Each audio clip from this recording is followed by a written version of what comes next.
This program is designed for educators, school administrators, school personnel, mental health professionals, and parents.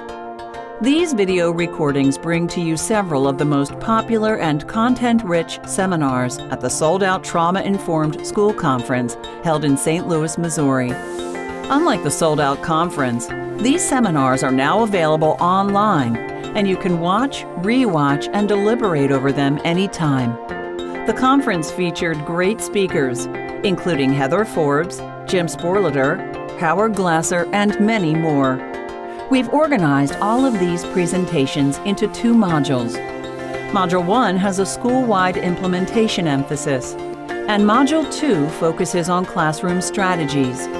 Watching these videos will give you the understanding, knowledge, and tools you will need to successfully implement a trauma-informed learning environment, whether it is in a single classroom, a whole school, or an entire district.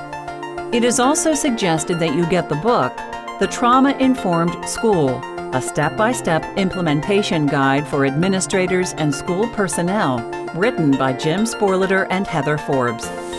This book is an all-inclusive guide designed to give educators step-by-step instructions on how to turn a school of any grades or size into a trauma-informed school.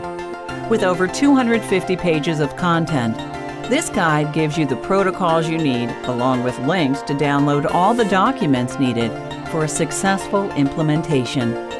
You can purchase this book at www.beyondconsequences.com. Now let's take you to the conference. We have always been trained, every kid can learn. And I'm having this guy telling me, not every kid can learn when they're in that state. I always believe behavior is a choice. I have a world-known brain scientist telling me it's out of the student's control.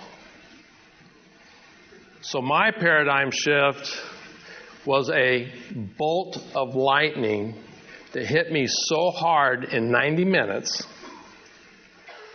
And what hit me so hard was I realized my discipline philosophy did not teach.